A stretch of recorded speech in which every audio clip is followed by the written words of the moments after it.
देखो, तो क्वेश्चन क्या है कि are the crystals of a salts really dry. Crystals of a salts करने का मतलब कि the salt that contain a water molecule, कि कोई भी सॉल्ट्स अगर वाटर मॉलिक्यूल को कंटेन कर रहा है तो क्या वो रियली ड्राई होगा या ड्राई नहीं होगा। तो इसके लिए कहा कि एक कॉपर सल्फेट को देखिए। कॉपर सल्फेट जो होता है वो 5 मॉलिक्यूल्स ऑफ वाटर को कंटेन करता है, the crystallisation of copper sulphate. तो अगर आप कॉपर सल्फेट के क्रिस्टलाइजेशंस को देखिए जो कि 5 मॉलिक्यूल्स को कंटेन करता है, लेकिन देखने में एकदम ड्राई रहता है। जैसे ही हम इसको हीट करते हैं तो हीट करने के बाद क्या होता है, ये बना लेता है आपका कॉपर सल्फेट प्लस 5H2O, और इसका जो कलर होता है वो चेंज हो जाता है। गरम करने से पहले इसका कलर रहता है ब्लू, गरम करने के बाद ये हो जाता है वाइट, लेकिन दोनों केस में रहता है वो सॉलिड। तो इसका मतलब ये हुआ कि अगर कोई सॉल्ट का क्रिस्टलाइजेशन है तो इसका मतलब ये नहीं कि वो वेट होगा, बोला कि अगर कोई सॉल्ट वाटर मॉलिक्यूल को कंटेन किए हुए है तो इसका मतलब ये नहीं कि वो आपका कैसा होगा, वेट होगा। अब उसका एग्जांपल आपको बेकिंग सोडा। बेकिंग सोडा आप देखते होगे कि मार्केट से लाओगे तो वो 10 मॉलिक्यूल ऑफ वाटर को कंटेन किया हुआ है बट रहता है वो ड्राई।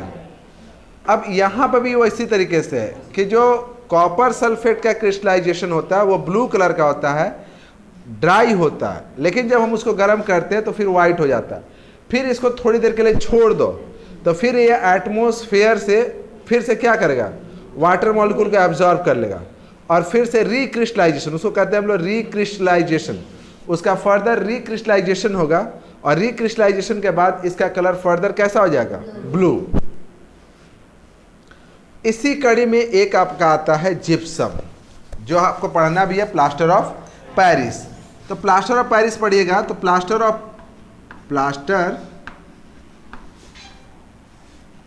पेरिस, तो प्लास्टर ऑफ पेरिस पढ़िएगा तो उससे पहले आपका आता है जिप्सम, क्योंकि प्लास्टर ऑफ पेरिस का जो फॉर्मेशन होता है ना वो जिप्सम से होता है। अब जिप्सम होता क्या है, तो अगर आप जिप्सम को देखिएगा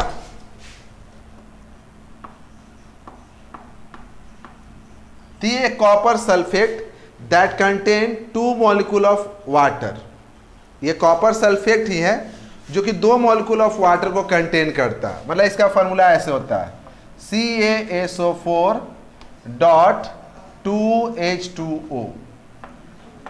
आप कैल्शियम सल्फेट, क्या बोले, सॉरी, कैल्शियम सल्फेट। तो यहां पे क्या होता है कि gypsum calcium sulphate that contain 2 molecule of water, ये कैल्शियम सल्फेट होता है, 2 मॉलिक्यूल ऑफ वाटर को कंटेन करता है, लेकिन एकदम ड्राई होता है, एकदम रॉक्स की तरह होता है।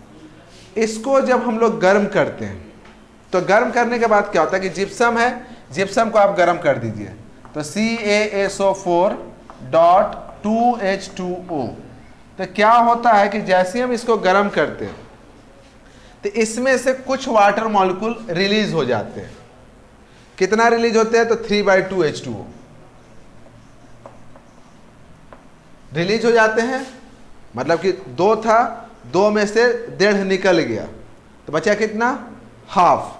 तो यहां बच जाता है CaSO4.12H2O, और ये जो है ना इसी को हम लोग कहते हैं प्लास्टर ऑफ पेरिस, ठीक है ना।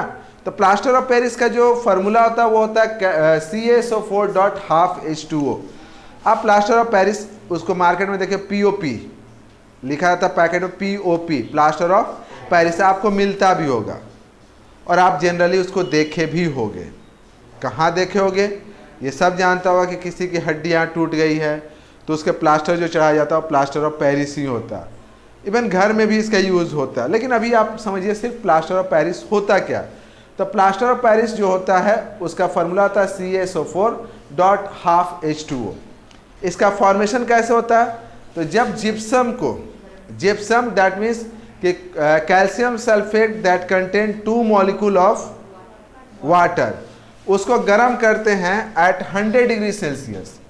100 डिग्री सेल्सियस, बुक में आपका लिखा होगा 373 डिग्री केल्विन। तो कैल्शियम सल्फेट को अगर हम 373 डिग्री केल्विन पर गर्म करते हैं तो आपका प्लास्टर ऑफ पेरिस का फॉर्मेशन होता है।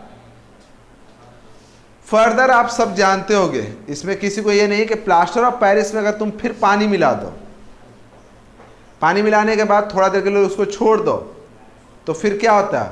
वो फिर से वो हार्ड हो जाता है, मतलब वापस वो क्या बना लेता है? जिप्सम। तो देखिए जिप्सम के अंदर में क्या है? वाटर का मॉलिक्यूल है, लेकिन फिर भी वो काफ़ी हार्ड है। समझे?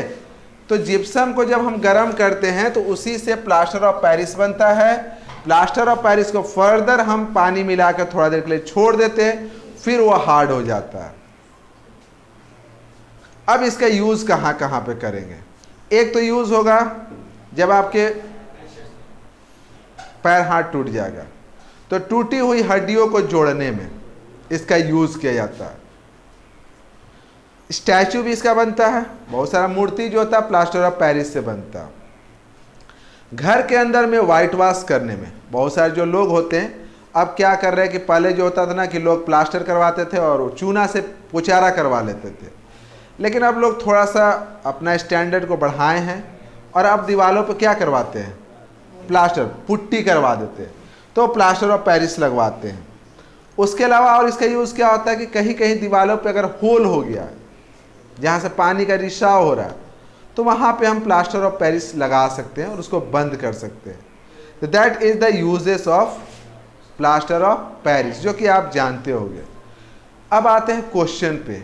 फिर क्वेश्चन सेम वैसे ही रहेगा, आपसे जो भी पूछेगा क्वेश्चन, सीबीएसई में जब भी क्वेश्चन पूछता है ना किसी भी कॉमन सॉल्ट से, तो उसका कॉमन सा क्वेश्चन यही है, उससे कभी चेंज नहीं हुआ। आप उठा के पिछले या 2, 3, 4 साल पुराना क्वेश्चन देखना, कोई भी सॉल्ट रहेगा, जैसे लाइक प्लास्टर ऑफ पेरिस, तो what is the chemical formula of plaster of Paris?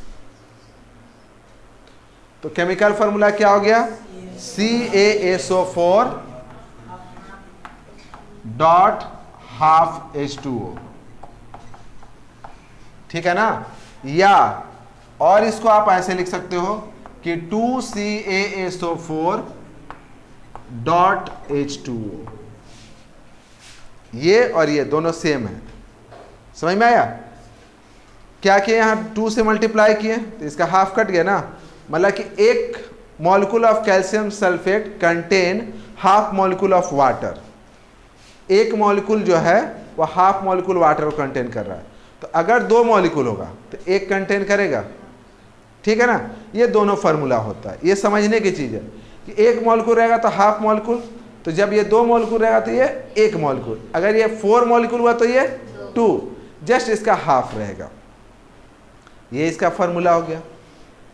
Give reaction for preparation in a laboratory, कि इसका जो प्रिपरेशन होता है लैबोरेटरी में उसका एक रिएक्शन लिखिए। तो रिएक्शन लिखा हुआ है ना यहाँ पे CaSO4.2H2O, ये आप लिखेगा। तो पूछता है कि लैबोरेटरी में जो इसका प्रिपरेशन होता है उसका आप रिएक्शन दीजिए, तो ये आप इसका रिएक्शन लिखिएगा। और कभी कभी पूछ देता है कि इसका यूज़, 1 या 2 यूज़ पूछेगा, ज़्यादातर एक ही यूज़ पूछता है या जो, तो आप 2-3 यूज़ आज जानते ही हो कि इसका use formation of a statue होता है, for joining the breaking bone, और उसके अलावा वाइट वॉश द वॉल, इस सब में इसका यूज़ होता है। एक बार फिर से आप इसको पढ़ लीजिएगा, एक तो ऐसे नोट्स बना लोगे और फिर जैसा क्वेश्चन पूछता है ना उस तरीके से आप इसका नोट्स बना लोगे, मतलब केमिकल फार्मूला, रिएक्शन और उसका यूज़। आपका इस चैप्टर से क्वेश्चन